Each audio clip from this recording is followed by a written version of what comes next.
the County Observer and Monmouthshire Central Advertiser, Abergavenny and Raglan Herald, Usk and Pontypool Messenger, and Chepstow Argus introduce us to the life and exploits of the renowned King Arthur and his Knights of the Round Table.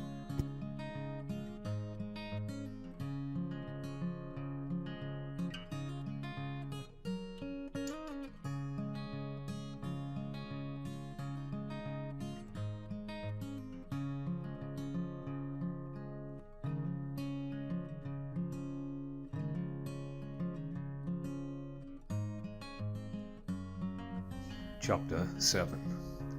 Alone among his young compeers was Merlin from his infant years, a moody and heartbroken boy, estranged from sympathy and joy, bearing each taunt with careless tongue on his mysterious lineage flung. Whole nights he spent by moonlight pale, to wood and stream his hap to wail, till frantic he as truth received what of his birth the crowd believed, eager to read whatever tells of magic, cabala, and spells, and every dark pursuit allied to curious and presumptive pride, till with fired brain and nerves outstrung, and heart with mystic horrors wrung, desperate he sought his lonely den, and hid from the haunts of men. Arthur's visit to Merlin's tower at Caerleon. Merlin discloses to Arthur the secret of his birth. Arthur's sorrow at the recital. Arthur foretold of his long and glorious career, and is warned of the enmity of Morgan le Fay. Merlin sat in the turret chamber in the citadel of Caerleon, and thither he sent for young Arthur. The future Pendragon had returned to the castle of his foster father, which, by the advice of Merlin, had been strongly garrisoned with a large body of knights and men at arms. This castle lay in the near neighbourhood of the famous city of Caerleon. Arriving at the citadel, attended by his retinue, young Arthur alighted from his horse and ascended by the dark turret stair to Merlin's chamber. It was not without some feelings of awe and trepidation that Arthur approached the enchanter's cell. As he drew near, the door slid mutely back into the stone of the wall, and when Arthur had passed the gloomy threshold, closed of its own accord. It was a large octangular stone room with a vaulted roof, carved with a certain rude magnificence. It had 8 small windows or loopholes, which commanded a view of the whole surrounding country. He gazed with wonder on the curious and varied contents of the wizard's studio. The walls were hung with maps and charts, astrological diagrams, horoscopes, and scrolls of Kabbalistic figures. Test tubes, retorts, cylinders, and vessels of all shapes and dimensions were arranged on the shelves and scattered everywhere about the floor. On one side of the room was a huge open volume supported on a brazen stand.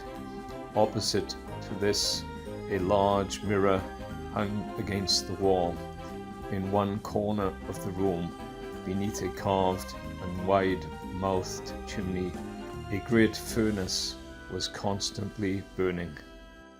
Merlin was seated upon a raised seat, constructed of curiously carved oak. His dress was similar to that of the arch-druid, a stole of white, a girdle on which many Kabbalistic characters were traced, and a tiara of plain gold surmounted his brow, and on his finger the ring of divination. His head was bent upon his breast, as if he were buried in deep thought, casting one hurried glance of interest and curiosity around the place. Arthur approached the wizard and modestly bent his knee in veneration of a power and wisdom superior to his own. "Hail, great Merlin," he said reverently. The wizard smiled and drew the young prince to his bosom, then, gazing tenderly into his frank blue eyes, he said, "I have sent for you, my son, partly because I knew your wish to learn from me the secret of your parentage, and partly because here in my lonely tower we may confer in undisturbed security which cannot be elsewhere, as all your words and actions are closely watched." "Father, you read my heart," returned Arthur. "I burn to know by what providence one so humble as myself should be singled out for such high honour as is promised me." "Listen then, my son," replied the wizard. "It befell in the days of Uther Pendragon, when, having subdued his rebellious barons, he reigned king of all England, that there was a mighty duke in Cornwall that had long held war against him. This duke was named the Duke of Tintagel. At length peace was made between the king and his great vassal.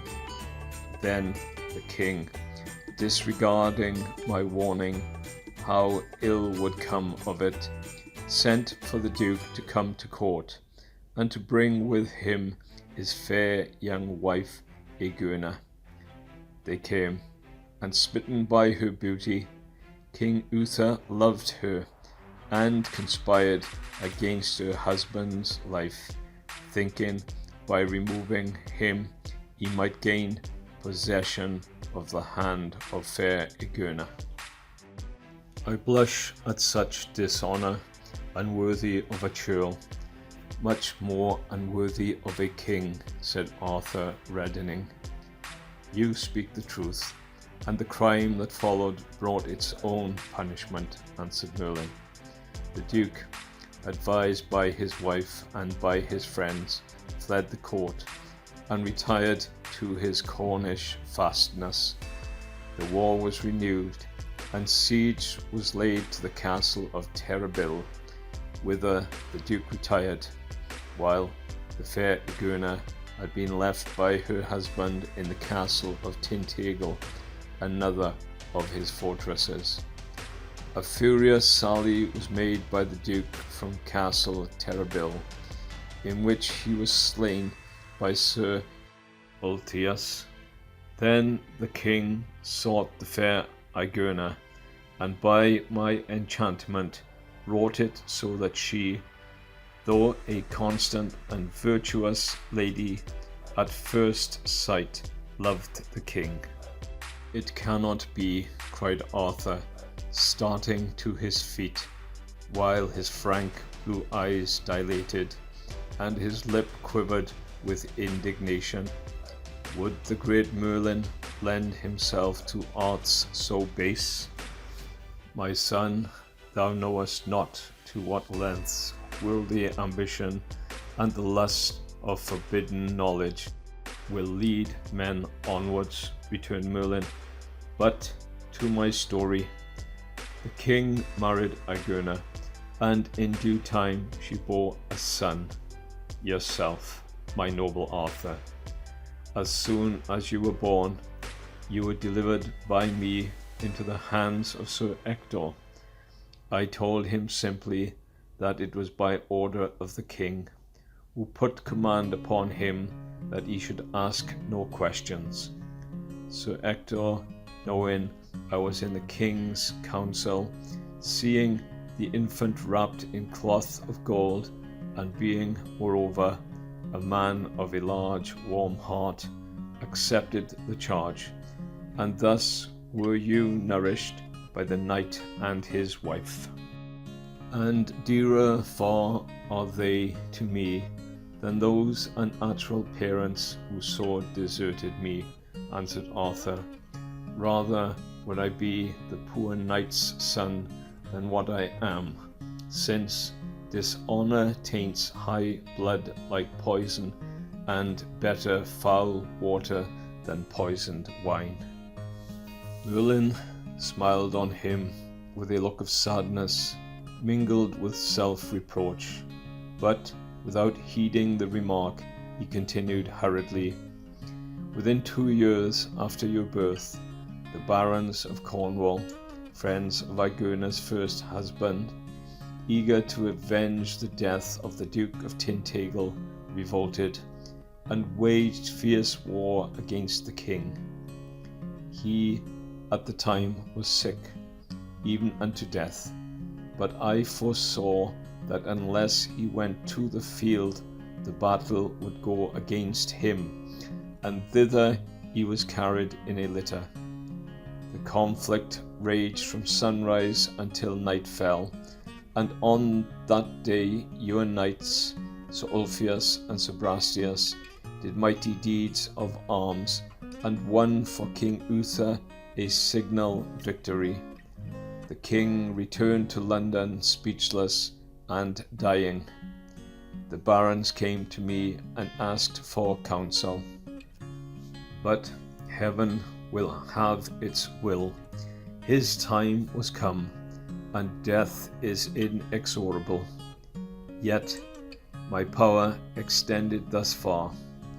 I roused him from his swoon and made him speak, and he left his blessing upon his son Arthur, and bade the barons keep their allegiance to him, for that he was his true begotten son, and rightwise Pendragon of England." Young Arthur listened to this story with a troubled brow. "Would I had never heard this sad story," he said, "that I had been what I have so long seemed to be. But who can control his fate? Oh, much I fear my father's crime will bring down upon my head its fatal consequences. Come what may, however, I will, by the saints' blessing, do my devoir as a true king and honourable knight, and meet the worst that may befall with Christian patience." "You will do well, fair son," returned the enchanter, "and though the end of all is buried in dark clouds of threatening aspect, yet your career shall be long and glorious, and you shall leave behind a name of such high renown, that when in after times men talk of noble deeds wrought in a golden age, they will say, 'It was in Arthur's days.' But heed me well, for I have words to speak that touch you near." "Say on," returned young Arthur. "Your counsel is a light to the dark and thorny path that lies before me. You are the pilot that must guide the ship of state through every storm." "The opening of your reign will be indeed stormy and troublous," returned the enchanter. "Your beardless youth will repel many of the proud barons, most of whom have nourished hopes of seizing the crown, each for himself. But be steadfast and fear not, and by my aid and deliverance you will prevail against your most powerful enemies. Guard well the magic sword, which shall be thine, and wield it as becomes your kingly dignity, and the high courage of a dauntless champion. There is rebellion in the north, which must be quelled, while at home the most powerful of your vassals will conspire against you. But most you have to fear are the wiles and enmity of Morgan le Fay. Leave me to deal with her. This very night I hold a tryst with Viviane, the bright demoiselle of the lake, and we together shall devise such spells as shall baffle all her malignant practices. Therefore, go in peace, my son.